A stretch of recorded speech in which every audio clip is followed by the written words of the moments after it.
first thank the Sir Winston Churchill Society of Calgary and Mount Royal University for sponsoring tonight's screening of this film, Winston Churchill, Walking with Destiny. It offers us some fascinating footage and insight into Churchill's efforts to save and protect Jewish lives and his early and unflagging support for a Jewish state in Palestine. So, Stephen, tonight my part in this was just sort of as a facilitator for an educational event. We had one of our members on the Churchill board who said that they had seen the film and thought it would be a great thing for our members to see as well. One of our board members was also closely connected to the Jewish community, and we talked to the Simon Wiesenthal chapter here, and we talked to the one in Toronto and the Calgary Jewish Federation, and we decided this would just be a great opportunity of a public education event, something that our students could participate in, Churchillians could participate in, members of the Jewish community, and the public at large, and it worked out actually quite nicely. Because it wasn't just a matter of watching the film, it was an opportunity to actually hear from a historian and a few people that are interested in the area a little bit more than the film tells us. So it's a great opportunity to find out a bit more information, to have some of those questions we always have at the end of the film, have some of those questions answered. In terms of what it does in a broader effect, I think one of the things that's great about this is it's for me at least, solidified relationships with a number of people in the community that enable us all to sort of build on this, perhaps do other things like this in the future. The governments were mixed in terms of the Jewish question. So there were people other than Churchill who were sympathetic to the plight of the Jews.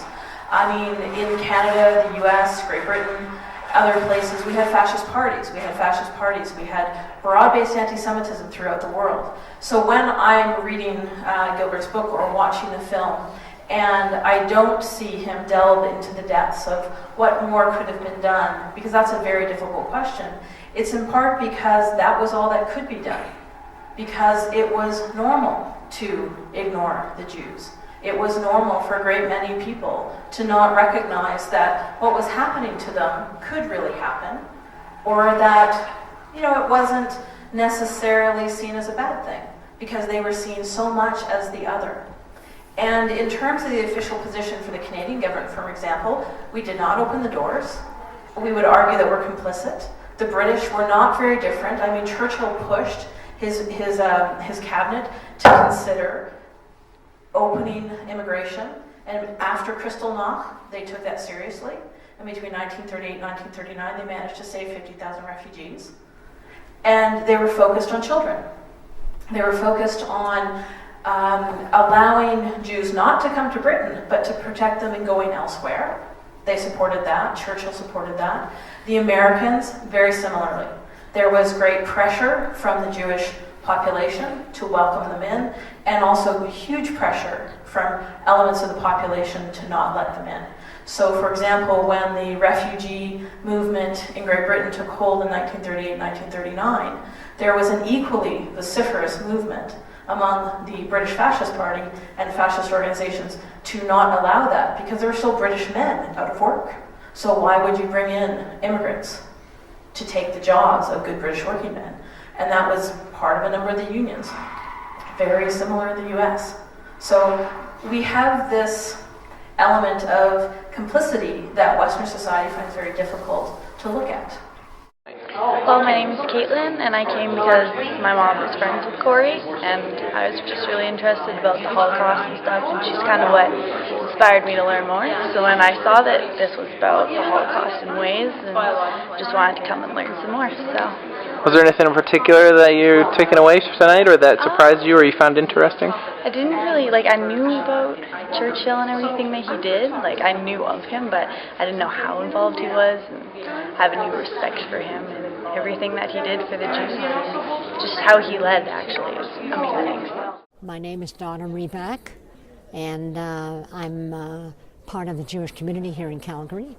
And a friend of mine had seen this film in Arizona, I don't know, a year or two ago, and said, you gotta go. It's fantastic. So that's what brought me here. I think that I wasn't aware, now that you're seeing that, I don't think I was fully aware of Churchill's strong understanding of what was going on against the Jewish people, and his insistence publicly and as a prime minister standing up and saying that this is happening, because no leaders of governments were.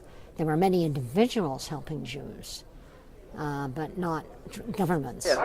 Dr. Kori Street, what's it like for you to return to Mount Royal from USC, where you're teaching for the last 3 months, as an expert in your field as a guest here? It's amazing. It's so delightful. I was so privileged to have the opportunity and delighted that Lori offered the invitation. I think the Walking with Destiny is such an interesting film, and it was a great opportunity to come and talk about where we're at in terms of Holocaust studies, and such a large audience. I think was such a great thing to see the Faculty of Arts Council doing such good work.